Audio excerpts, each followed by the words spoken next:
हरे कृष्ण। तो आज के सेशन में हम कंटिन्यू कर रहे हैं Bhagavad Gita as it is chapter 9 text number 11। तो पिछले सेशन में हमने इस 11 श्लोक का भावार्थ को, आधा भाग को हमने पढ़ा था, समझने का प्रयास किया था। और आज के दिन इस भावार्थ के शेष भाग जो हमने आधा भाग छोड़ दिया था उसे पढ़ के उसे समझने का प्रयास करेंगे। तो इस श्लोक में हमने देखा है पिछले सेशन में किस प्रकार भगवान कृष्ण समझाते हैं कि जब भगवान इस धरती के ऊपर अवतार लेते हैं तो जो लोग मूर्ख होते हैं वो लोग भगवान के उस अवतार को परिगणना नहीं करते, उसे स्वीकार नहीं करते हैं, बल्कि वो लोग सोचते हैं कि भगवान ने मनुष्य का रूप धारण कर लिया है। तो इस प्रकार वो भगवान के उस सच्चित आनंद रूप को ठुकराते हैं और वो सोचते हैं कि भगवान ने प्रकृति के अधीन में आते हुए हमारे जैसे एक शरीर को धारण किया है। तो उन्हें भगवान यहाँ पे मूर्ख करार देते हैं। अवजानन्ति माम मूढ़ा, दे आर फूल्स। तो पिछले सेशन में हमने देखा है किस प्रकार प्रभुपाद समझाते हैं यहाँ पे कि भगवान जो है, भगवान कृष्ण जो है वो सुप्रीम कंट्रोलर है, सबके अधिपति है, उनके ऊपर और कोई अधिपति नहीं है। और साथ ही जब भगवान कृष्ण अवतरित होते हैं यहाँ पे तो उनका जो शरीर है वो हमारे जैसा आम शरीर नहीं है, बल्कि वो सच्चित आनंद से भरा हुआ आध्यात्मिक शरीर है और हमारा ये जो रूप है ये भौतिक रूप है। तो ये सभी विचार हमने पिछले क्लास में डिस्कस किया था। तो आज के इस भावार्थ में प्रभुपाद यहाँ पे समझाते हैं ये जो लोग मूर्ख होते हैं, जो भगवान के अवतार को समझ नहीं पाते, वो इस एक विचार को नहीं समझ पाते हैं कि वो है भगवान जब यहाँ पे अवतार लेते हैं तो भगवान अपने योग माया शक्ति के द्वारा यहाँ पे अनेक प्रकार की लीलाओं में भाग लेते हैं। तो भगवान के अवतार से लेते हुए भगवान ऐसे जाने तक भी जो भी भगवान लीला करते हैं वो सभी अपने योग माया उस शक्ति के द्वारा रचाया जाता है। तो भगवान के पास जो इतने सारे शक्तियां हैं उसमें एक है बहिरंग शक्ति, जिसे हम कहते हैं माया या मटीरियल नेचर, तो वो भी भगवान का शक्ति है। तो इसी प्रकार दूसरी शक्ति है जिसे हम कहते हैं इंटरनल पोटेंसी, अंतरंग शक्ति। तो उसका दूसरा नाम है यहाँ पे दिया जा रहा है, उसका दूसरा नाम वो है योग माया। तो भगवान अपने सभी लीलाओं को इस योग माया के द्वारा अपनी लीलाओं को भगवान यहाँ पे रचाते हैं। तो जब भगवान इस संसार में अवतरित लेते हैं तो वो अपनी योग माया के द्वारा, उसकी शक्तियों के द्वारा यहाँ पे अवतरित लेते हैं। तो इस प्रकार इस विषय को भी समझने में ये मूर्ख लोग वो इस विषय को समझ नहीं पाते। तो आगे प्रभुपाद यहाँ पे कहते हैं उनका विचार, जो लोग भगवान की इस रूप को समझ नहीं पा रहे हैं, उनका लॉजिक क्या है या उनकी दिक्कत क्या है एक्चुअली। तो प्रभुपाद कहते हैं उन्हें ये अंडरस्टैंड करना या इसे डाइजेस्ट करना मुश्किल होता है, ये सोचते हुए कि ये जो अवतार जो हमारे जैसे एक मनुष्य के रूप में है, जैसे हमारा रूप है इसी प्रकार उनका भी एक रूप है। तो ये भगवान, जिसे लोग भगवान कहते हैं, ये जो मनुष्य के रूप में है, ये पूरी संसार को उन्होंने रचना किया है और उसे कंट्रोल भी करते हैं। तो ये समझना या इसे डाइजेस्ट करना उन्हें मुश्किल लगता है, क्योंकि उनकी मनस्थिति के अनुसार, उनके मनोभाव के अनुसार जो भगवान जो पूरी सृष्टि की रचना कर रहे हैं, जो पूरे संसार को संभाल रहे हैं, उसे संचालित कर रहे हैं, वो हमारे जैसे देखने के लिए नॉर्मल व्यक्ति नहीं हो सकते। उनका एक्सपेक्टेशन होता है कि वो कुछ तो बड़ा होना चाहिए, एक तो उनका रूप नहीं होना चाहिए, या नहीं तो अगर रूप होगा तो बहुत ही विशाल होना चाहिए, बहुत बड़ा होना चाहिए। जैसे एक 10 सर होना चाहिए, एक 20 हाथ होना चाहिए। तो इस प्रकार से उनका एक इमेजिनेशन होता है। तो जब वो देखते हैं कि भगवान कृष्ण जिसे देवोत्तम परम पुरुष कहा जा रहा है, वो हमारे जैसे ही रूप में वो अवतार लेते हैं, तो वो उन्हें डाइजेस्ट करना मुश्किल होता है। तो इसीलिए आप प्रभुपाद समझाते हैं कि अगर भगवान कृष्ण जो मनुष्य रूप में है, उन्होंने वो इस भौतिक संसार की विशाल संसार से लेते हुए सूक्ष्म जगत तक सब कुछ को कंट्रोल करते हैं, इसे समझ पाना उन्हें मुश्किल लगता है। From a infinite world to the finite world, यहाँ तक भी वो पूरा कंट्रोल करते हैं, ये समझ पाना उन्हें मुश्किल लगता है। तो इसीलिए वो सोचते हैं कि जब शास्त्रों के द्वारा या भक्तों के द्वारा भगवान कृष्ण का मूल रूप यही है, ये करार जब हम देते हैं, तो उन्हें ये समझ पाना, ये डाइजेस्ट करना बहुत मुश्किल लगता है। ये वो सोचते हैं तो एक मनुष्य का शरीर, तो एक मनुष्य के जैसे हैं, जैसे हम लोग हैं मनुष्य, तो ये भी ऐसा ही है, तो ये कैसे कंट्रोलर हो सकते हैं? तो ये उनका विचार है। तो इसीलिए हमें क्या करना है?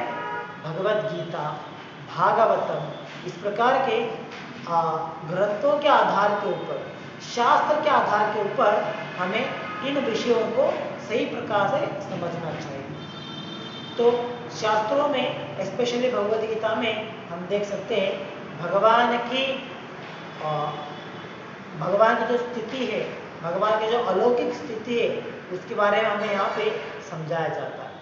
तो ये अध्याय जो है जहाँ पे भगवान अति रहस्यमय ज्ञान दे रहे हैं, तो इस रहस्यमय ज्ञान के भाग होते हुए भगवान ये समझाते हैं कि पूरा प्रकृति जो है वो मेरे अधीन में काम करता है, और जब मैं यहाँ पे अवतरित लेता हूँ तो वो योग माया के द्वारा, उसकी प्रभाव, उसकी शक्ति के द्वारा मैं यहाँ पे अवतरित लेता हूँ।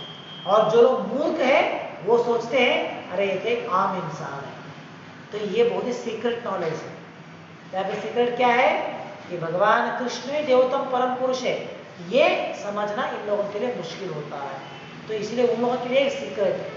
फॉर डिवोटीज, जो भक्त लोग हैं, उनके लिए कुछ भी सीक्रेट नहीं है। उन्हें ये शास्त्र के द्वारा वो इसे पढ़ते हैं, समझ लेते हैं और इसे एक्सेप्ट कर लेते हैं। So for devotee there is no bewilderment on this aspect. तो इस विचार को समझते हुए, सुनते हुए उन्हें कुछ भी यहाँ पे आश्चर्यचकित नहीं होगा। लेकिन जो मूर्ख होते हैं उन्हें इस विषय को समझने में दिक्कत हो सकता है। तो आगे भावार्थ में प्रभुपाद समझाते हैं कि किस प्रकार ये जो मायावादी होते हैं, तो इन मायावादियों में और भगवान की रूप को आराधना करने वाले साकारवादी, इन दोनों में आपस में ये जो एक डिबेट है या डिफरेंस ऑफ ओपिनियन है, वो हमेशा रहता है। किस बात के ऊपर रहता है?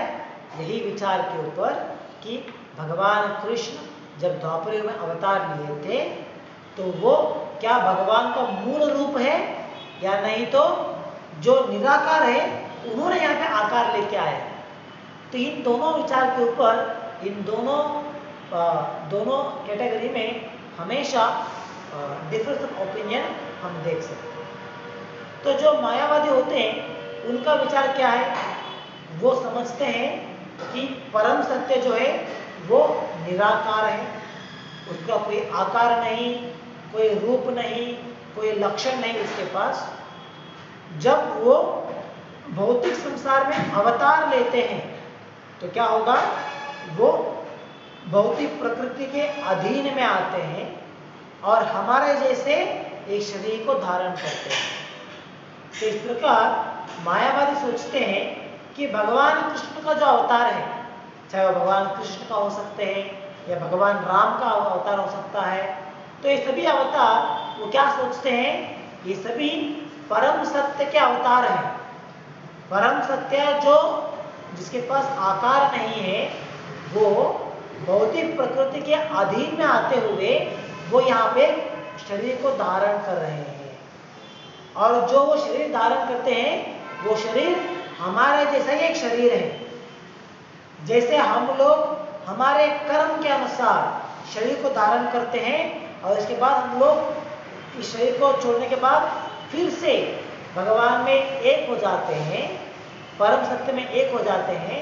तो इसी प्रकार कृष्णा, रामा, ये परशुरामा, ये सभी अवतार भी वो सोचते हैं कि ये भी हमारा जैसे एक रूप है और ये अपनी लीलाओं को खत्म करने के बाद ये फिर से परम सत्य में एक हो जाएंगे।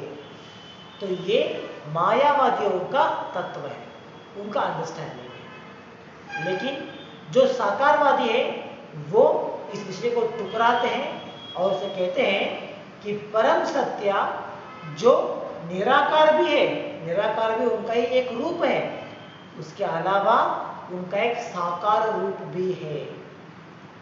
तो परम सत्य का जो साकार रूप है, भगवान कृष्ण जब आते हैं तो वो अपने उसी साकार रूप में यहाँ पे अवतरित होते हैं और उनका वो रूप जो है, भगवान कृष्ण का जो रूप है, वो भौतिक प्रकृति के अधीन में नहीं आता, बल्कि वो इंडिपेंडेंट है।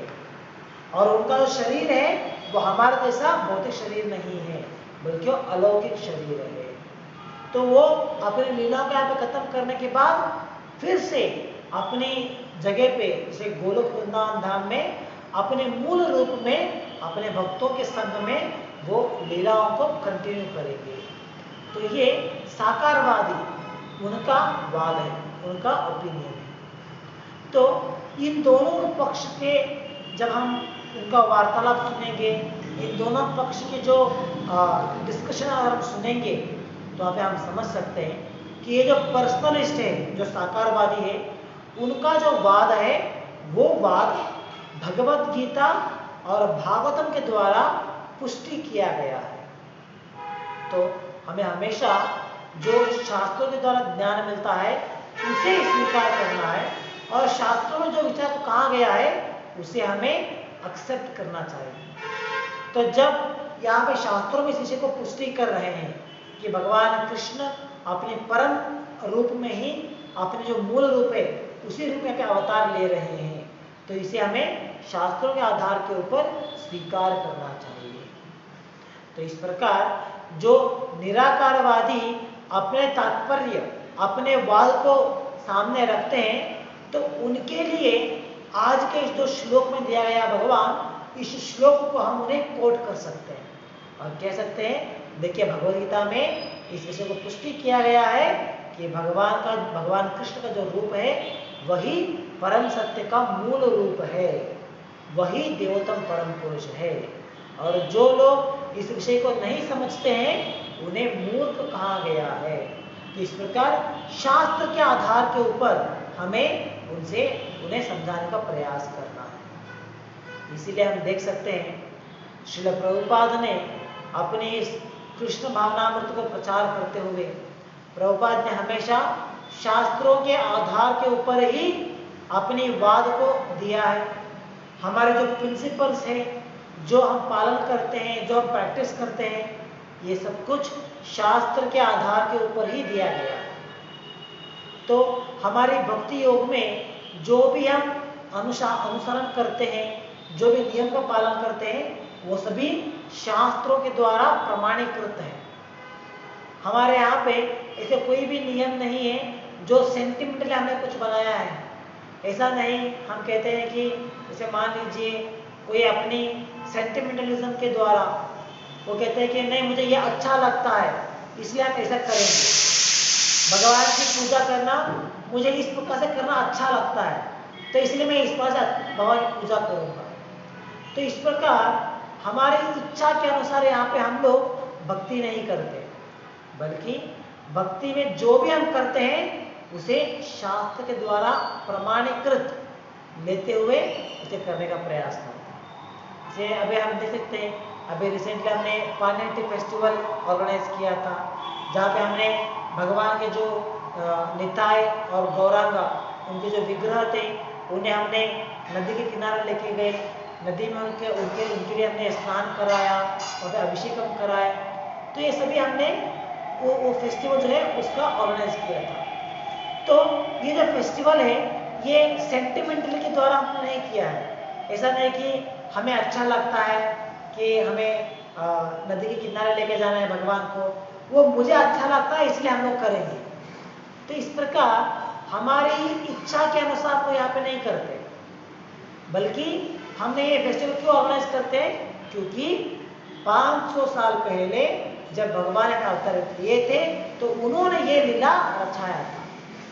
तो उन्होंने ये लीला करने के बाद हमारे संप्रदाय में आने वाले आचार्यों ने इसे एक परंपरा बनाया है, जहाँ पे उस दिन, उस विशेष दिन भगवान के विग्रह को वहाँ पे लेके जाना है और वहाँ पे स्नान कराना है।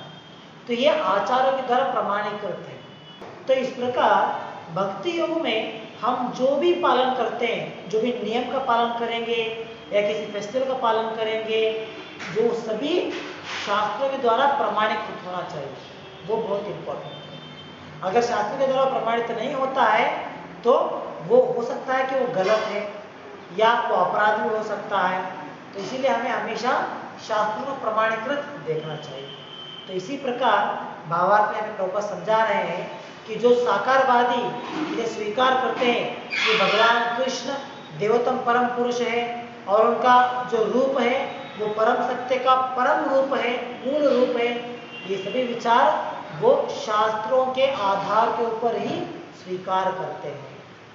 तो ये विचार भावार्थ में यहाँ पे प्रभुपाद हमें समझाते हैं। तो इस प्रकार से प्रभुपाद यहाँ पे भागवतम में, भागवतम के पहले स्कंद के जो पहला अध्याय है वहाँ पे दिए गए एक वाक्य का कोटेशन प्रभुपाद यहाँ पे दे रहे हैं। वहाँ पे कहते हैं, When the sages inquire about the activities of Krishna, it is stated that his appearance as a man bewilders the foolish. तो वहाँ पे जब ऋषि जो शौनक मुनि के नेतृत्व में जहाँ पे जो ऋषि मुनि थे, तो सभी ने जब प्रश्न पूछ रहे थे, भागवतम का डिस्कस कर रहे थे, तो वहाँ पे कहते हैं कि भगवान कृष्ण जब अवतार लेते हैं, जब अपने मूल रूप में यहाँ पे आते हैं, तो जो लोग मूर्ख होते हैं वो लोग बिविल्डर हो जाते हैं, वो लोग दिग्भ्रांत हो जाते हैं, उन्हें समझ में नहीं आता है, अरे ये क्या हो रहा है, ये तो भगवान कहते हैं लेकिन ये तो मनुष्य के रूप में है, तो कैसे भगवान हो सकते हैं? तो वो लोग विचलित हो जाते हैं। तो इस प्रकार मूर्ख लोगों को विचलित करने के लिए भगवान अपने मूल रूप में अवतार लेते हैं। तो इसका उल्लेख जो है भागवतम के पहले स्कंद के पहले अध्याय में दिया गया है, जिसे प्रभुपाद यहाँ पे कोट करते हैं। तो क्योंकि तो आगे प्रभुपाद कहते हैं कि भगवान कृष्ण का जब भगवान कृष्ण आते हैं तो उनकी अनेकों लीलाओं के द्वारा हम समझ सकते हैं कि ये कोई आम इंसान नहीं है, कोई सामान्य व्यक्ति नहीं है जो इस प्रकार की लीलाओं कर सकता है। अगर हम भागवतम की 10वीं स्कंद में दिए गए भगवान कृष्ण की लीलाओं को पढ़ेंगे, समझेंगे, तो आप देख सकते हैं ये लीला कोई आम व्यक्ति कर नहीं सकता, पॉसिबल नहीं है। तो भगवान की इन सभी अनगिनत लीलाओं को देखते हुए जो अलौकिक है, जो कोई सामान्य व्यक्ति नहीं कर सकता, इन लीला को देखते हुए हमें समझ लेना चाहिए कि भगवान का ये जो अवतार है, या भगवान का ये जो रूप है, ये मनुष्य का रूप नहीं है, बल्कि ये स्वयं देवोत्तम परम पुरुष है। ये हमें समझना चाहिए। प्रभुपाद कहते हैं जब भगवान कृष्ण अपनी उस छोटी सी आयु में, सिर्फ जब उनका उम्र सिर्फ 3 महीने का था, उसी समय भगवान ने बड़ी पूतना जो इतनी बड़ी राक्षस थी उसका संहार करते हैं। ये कोई आम बालक नहीं कर सकता है, कोई एक आम शिशु क्या इसमें एक काम कर सकता है? पॉसिबल नहीं। वही भगवान जब एक नन्हे बालक थे, जब वो अभी अपने बल के ऊपर चल भी नहीं पाते थे, वो जब अभी जमीन पर रेंगते थे, तो उसी समय उन्होंने बड़े बड़े वृक्ष जैसे नड़क कुबेरा और मणिग्रीवा, जब उन्होंने शापग्रस्त होते हुए एक अश्वत्थ वृक्ष के रूप में वहां पे अवतरित लिए थे, तो बड़े बड़े वृक्षों को उन्होंने गिरा दिया अपने बल के ऊपर। तो क्या कोई एक आम बालक इसमें एक कार्य कर सकता है? पॉसिबल नहीं है। और वही भगवान जब अपनी छोटी सी आयु में उन्होंने उस गोवर्धन पर्वत को 7 दिनों तक अपने हाथ के नन्ही सी उंगली के ऊपर उठा के रखते हैं, इतना बड़ा पर्वत को, जो आज भी अगर हम देखेंगे तो 48 किलोमीटर होता है उसका रेडियस, तो इतना विशाल है। इतने बड़े पर्वत को अपनी छोटी सी उंगली, छोटी सी हाथ के छोटी उंगली में वो उठा के रखते हैं, और वो भी 7 दिनों तक। तो ये सभी क्या कोई आम बालक कर सकता है? जैसे हमारे जैसे लोग ये कर सकते हैं? पॉसिबल नहीं। तो इस प्रकार भगवान की लीलाओं के द्वारा, ये जो अलौकिक लीला भगवान ने रचाया है, इन सभी अलौकिक लीलाओं के द्वारा हम समझ सकते हैं कि हाँ, भगवान कृष्ण जो है वह हमारे से कोई आम इंसान नहीं है, बल्कि स्वयं देवोत्तम परम पुरुष है। इसे हमें स्वीकार करना चाहिए। तो इसी भगवद गीता में आगे जब 11th चैप्टर में हम देखेंगे, जब अर्जुन ने भगवान से इच्छा प्रकट किया कि आप कृपा करके मुझे आपको जो विराट रूप है उसका आप दर्शन दीजिए मुझे, तो भगवान क्या करते हैं, अपने उस विराट रूप का दर्शन अर्जुन को देते हैं, जिस विराट रूप को देखने के लिए सामान्य नेत्र के द्वारा पॉसिबल ही नहीं है। हम अपने इन सामान्य नेत्र के द्वारा भगवान के उस विराट रूप को देख ही नहीं पाते। तो उस विराट रूप को देखने के लिए भगवान ने अर्जुन को विशेष नेत्र प्रदान करते हैं पहले, और बाद में उस विशेष नेत्र के द्वारा अपने उस विराट रूप का दर्शन कराते हैं। और उसके बाद जब उस विराट रूप को देखने के बाद जब अर्जुन डर जाते हैं और कहते हैं कि कृपा करके आप अपने चतुर्भुज रूप में आ जाइए और उस रूप का मुझे दर्शन दीजिए, तो भगवान उस विराट रूप से छोड़ के अपने जो चतुर्भुज रूप है, विष्णु का जो रूप है, उस रूप में अर्जुन को दर्शन देते हैं। तो वो जो रूप है अर्जुन के मन को भा लेता है, उसके मन को संतुष्ट करता है। और उसके बाद अर्जुन भगवान से पूछते हैं कि अभी आप कृपा करके अपने मूल रूप में आ जाइए। देखिए, भगवान जब अपने 4 हाथों का रूप में थे, चतुर्भुज रूप में थे, तो अर्जुन ने वहीं पे समाप्त नहीं किया, बल्कि ये कहते हैं कि ये आपका मूल रूप नहीं है, तो आप कृपा करके मुझे अपने मूल रूप में मुझे दर्शन दीजिए।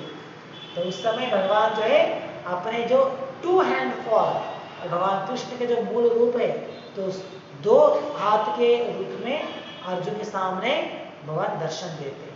तो उस रूप को देखने के बाद अर्जुन के मन से सभी प्रकार का संदेह मिट जाता है, उनके हृदय में भगवान के प्रति प्रेम जो है वो उभर के आता है। तो इस प्रकार 11th चैप्टर के इस श्लोक के इन सीरीज के अनुसार हम समझ सकते हैं कि भगवान कृष्ण का जो द्विभुजा फॉर्म है, 2 हाथों का जो रूप है, वही भगवान का मूल रूप है। तो परम सत्य का मूल रूप यही है, भगवान कृष्ण का। तो ये हमें शास्त्रों के आधार के ऊपर हमें समझना चाहिए। तो आगे प्रभुपाद कहते हैं कि जो मायावादी अपने अपने तत्वों को लोग जब देते हैं, कि हम देख सकते हैं बहुत सारे मायावादी शास्त्रों के आधार के ऊपर वो भगवान के निराकार रूप को पुष्टि करते हैं। तो जो मायावादी अपने फिलॉसफी कहते हैं, तो वो भी शास्त्रों का आधार लेते हैं।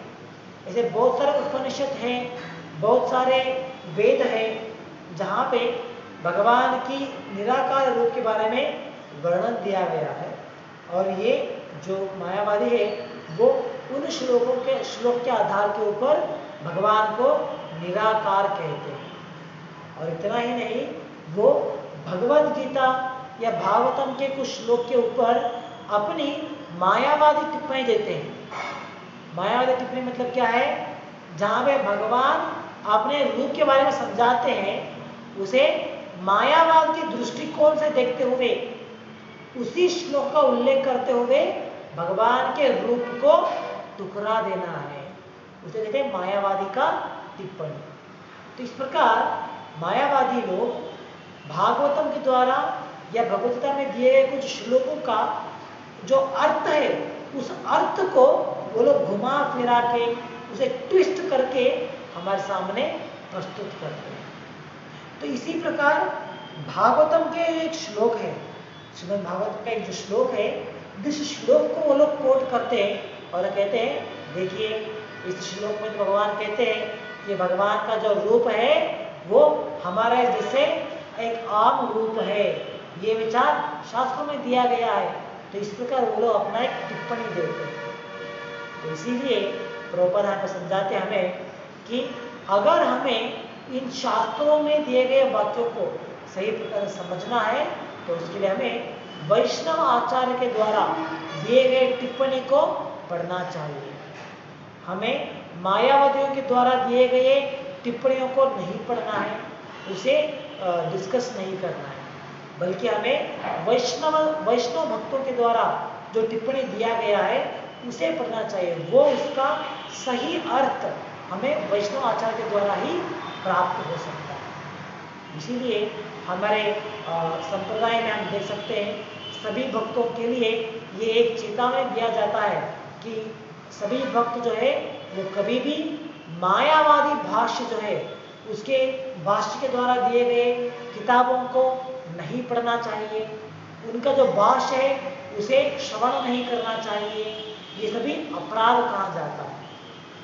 तो चैतन्य महाप्रभु कहते थे अगर कोई मायावादी का भाष्य सुनेगा, मायावादी का भाष्य पढ़ेगा, उसे समझने के लिए प्रयास करेगा तो उसका पूरा भक्ति जो है वो नाश हो जाएगा। तो इसलिए चैतन्य महाप्रभु अपने पर्सनल एग्जाम्पल के द्वारा समझाते हैं कि जब कोई मायावादी अपनी मायावादी भाष्य सुनाते हैं तो हमें अपना कान बंद कर लेना चाहिए, हमें उनका भाष्य नहीं सुनना है, क्योंकि वो अपनी भाष्य के द्वारा शास्त्रों का उल्लेख करते हुए उन शास्त्रों के द्वारा भगवान के अस्तित्व को, भगवान के रूप को वो लोग ठुकरा देते हैं। तो इसीलिए मायावादी भाष्य जो है वो भक्तों के लिए रिकमेंडेड नहीं है। तो हमें अपना कान बंद कर लेना है अगर कोई मायावादी अपना भाष्य सुना रहा है। तो इस प्रकार ये जो श्लोक है भागवत में दिया गया श्लोक जो मायावादी अपने तात्पर्य के अनुसार सुनाते हैं, तो उसके लिए प्रभुपाद यहाँ पे एक वैष्णव आचार्य किस प्रकार से उसे टिप्पणी देख सकते हैं उसे यहाँ पे कोट करते हैं। तो प्रभुपाद यहाँ पे जीव गोस्वामी जो हमारे संप्रदाय में आने वाले षट गोस्वामी में एक है, तो उनके द्वारा दिए गए उल्लेख को, उनके द्वारा दिए गए उत्तर को यहाँ पे कोट करते हैं। तो ये जो श्लोक इस प्रकार से है, अहम सर्वेषु भूतेषु भूतात्मा वस्थित सदा। तो इसके लिए उत्तर अनुवाद करते हैं यहाँ पे, the supreme is present in every living entity. तो ये वैष्णव आचार्य का तात्पर्य है। अब कहा जाता है वैष्णव तत्व के अनुसार इसे कहते हैं कि भगवान यहाँ पे कह रहे हैं कि मैं हर एक जीव के शरीर में उपस्थित हूँ। तो ये उनका भगवान का उत्तर है। लेकिन मायावादी इसे घुमा फिरा के इस ट्रांसलेशन को, उसका अनुवाद को ट्विस्ट करके वो क्या कहते हैं, वो कहते हैं कि भगवान हमारे जैसे एक है। तो ये भगवान भागवत में कह रहे हैं, तो इस प्रकार से उसका गलत अर्थ वो लोग निकालते हैं। तो इसलिए हमें वैष्णव आचार्य के द्वारा वैष्णव सिद्धांत के अनुसार ही इस श्लोक को पढ़ना है और समझने का प्रयास करना है। तो आगे भावार्थ में प्रभुपाद इस वैष्णव तत्व को इस श्लोक के अनुसार हमें समझाते हुए यहाँ पे एक्सप्लेन करते हैं और यहाँ पे कहते हैं कि भगवान जब अपने परमात्मा रूप में भगवान क्या करते हैं, इस भौतिक संसार में आने वाले हर एक जीव के अंदर, सिर्फ जीव इतना ही नहीं, हर एक एटम के अंदर भगवान दाखिल होते हैं और उसे हम कहते हैं परमात्मा फीचर। परमात्मा के रूप में भगवान हर एक एटम के अंदर प्रेजेंट है। तो ये इस श्लोक में हमें समझाया जा रहा है, तो यह हमें समझना है। तो इसीलिए भक्त लोग क्या करते हैं, डिवोटीज, तो जो भगवान के साकार रूप का आराधना करते हैं वो लोग शास्त्रों के अनुसार, शास्त्र में दिए गए नियम के अनुसार भगवान के मूर्ति बनाते हैं। तो भगवान की मूर्ति बना के भगवान की मूर्ति का आराधना करते हैं, मूर्ति पूजा करते हैं। तो ये शास्त्रों के अनुसार है, शास्त्रों में जो दिया गया है उसके अनुसार मंदिर में भगवान की मूर्ति का प्रतिष्ठापना किया जाता है और भगवान की मूर्ति के रूप में उनका आराधना किया जाता है। तो जो मायावादी होते हैं वो सोचते हैं अरे भगवान कोई आकार नहीं है, तो फिर क्यों आप लोग भगवान को एक आकार दे के उसका आराधना करते हैं? ये गलत है। भगवान निराकार है तो आपको निराकार भगवान का ही आराधना करना चाहिए। तो ये मायावादियों का अंडरस्टैंडिंग होता है। लेकिन डिवोटीज जो है वो शास्त्रों के अनुसार, शास्त्रों के मार्ग में चलते हुए भगवान की विग्रह का प्रतिष्ठापना करेंगे और उसका आराधना करेंगे। तो यहाँ पे प्रभुपाद एक चैलेंज करते हैं। प्रभुपाद कहते हैं अगर जब मायावादी सोचते हैं कि वो तो ये स्वीकार करते हैं कि परम सत्य जो है वो परमात्मा के रूप में सभी जीवों के हृदय में है, सभी वस्तु में है, तो ये जब वो स्वीकार करते हैं तो हम उन्हें प्रश्न पूछ सकते हैं कि जब परमात्मा सभी वस्तु में है तो क्यों वो भगवान के उस रूप में नहीं होंगे? मंदिर में जो भगवान का रूप है उस रूप में क्या भगवान क्यों नहीं होंगे? ये भगवान तो सभी एटम के अंदर है, तो भगवान उस रूप में मौजूद हो सकते हैं ना। तो इस प्रकार से हमें उन्हें प्रश्न पूछ सकते हैं। तो इस तरह हमें आचार्यों के द्वारा, शास्त्रों के द्वारा इस चीज को पुष्टि किया जाता है कि मंदिरों में या भगवान के जो विग्रह होते हैं, भगवान उन विग्रहों के द्वारा हमारी सेवा को स्वीकार करते हैं। तो भगवान के जो विग्रह है ये सिर्फ नाम के वास्ते नहीं है। जब मायावादी लोग सोचते हैं कि हाँ हमें मूर्ति पूजा करना चाहिए, कब करना चाहिए? जब हम हमारे जो आध्यात्मिक मार्ग में प्रारंभ में होते हैं तभी हमें भगवान की मूर्ति का आराधना करना है। और उसके बाद जब हम आगे बढ़ जाते हैं तो हमें समझ लेना चाहिए कि भगवान का कोई मूर्ति का कुछ मौल्य नहीं है, तो हमें भगवान की मूर्ति को टुकड़ा देना चाहिए और भगवान का जो निराकार रूप है उसका आराधना करना है। तो ये मायावादी का अंडरस्टैंडिंग होता है। लेकिन डिवोटीज शास्त्रों के द्वारा हम ये समझते हैं कि भगवान का ये जो रूप है, जो विग्रह रूप के हम लोग आराधना करते हैं, ये हमारा कोई सामान्य धातु नहीं है, बल्कि ये स्वयं भगवान है। तो स्वयं भगवान इस मूर्ति के रूप में हमारी सेवा को स्वीकार करते हैं। तो इसीलिए वैष्णव आचार्य कहते हैं कि Lord is not different from his deities in the temple. तो मंदिर में देखने वाले सभी मूर्तियां जो है वो भगवान से अलग नहीं है। ऐसा नहीं कि हम ये नहीं कह सकते कि भगवान जो अपने धाम में है वो अलग है और यहाँ पे हम जो मंदिर में पूजा करते हैं ये भगवान अलग है। नहीं, ये भगवान की रूप, भगवान के नाम, भगवान के क्वालिटी, भगवान के स्वयं अवतार, इन सभी में कोई भी अंतर हम नहीं देख सकते। तो ये हमें शास्त्रों के द्वारा प्रमाणित होते हैं। तो इसीलिए डिवोटीज भगवान की मूर्ति की आराधना करते हुए, उनकी सेवा करते हुए, उसके द्वारा हम भक्ति में आगे बढ़ने का प्रयास करते हैं। तो इसीलिए टेम्पल वर्शिप और डिटी वर्शिप बहुत ही प्रोमिनेंट होता है। इसके द्वारा हम भगवान से जुड़ सकते हैं, हम भगवान को अलग अलग प्रकार के सेवा प्रदान कर सकते हैं भगवान की इन विग्रह आराधना के द्वारा। तो इस प्रकार इन आज के श्लोक में हम इस विषय को भी समझ सकते हैं कि भगवान का जो रूप है, जो मूर्ति रूप में हम लोग आराधना करते हैं, वो भी कोई भौतिक नहीं है, बल्कि वो भी आध्यात्मिक रूप है।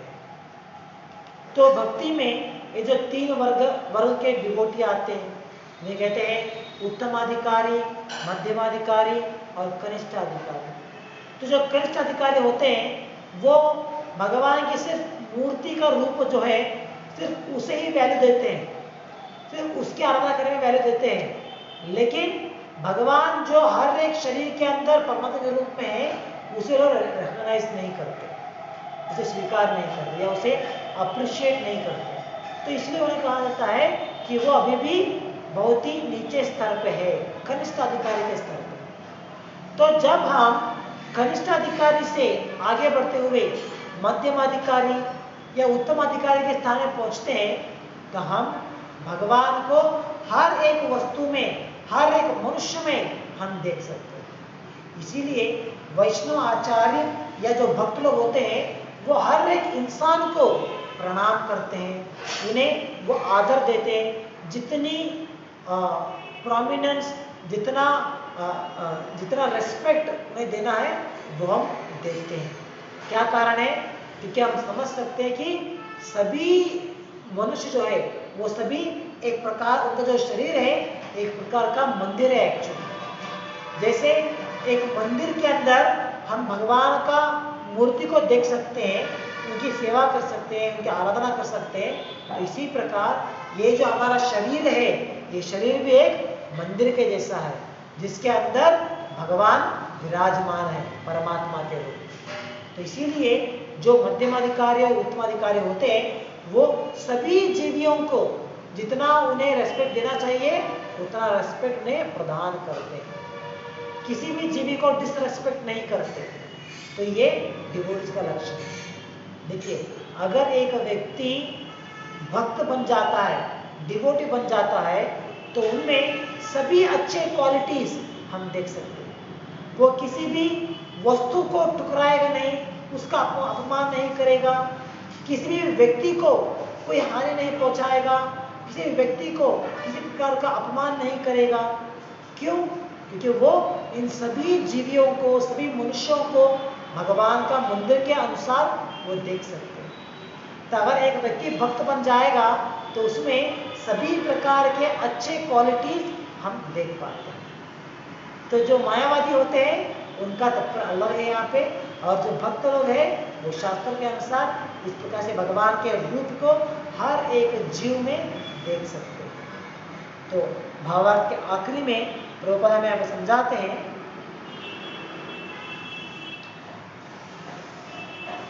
कि किस प्रकार ये जो डिवोटीज है, डिवोटीज भगवान की सभी अवतारों को, भगवान के जो सभी रूप है, इन सभी रूपों को हम स्वीकार करते हैं। हम समझते हैं कि भगवान का जो निराकार रूप है वो भी सही है, और परम सत्य का जो साकार रूप में है वो भी सही है।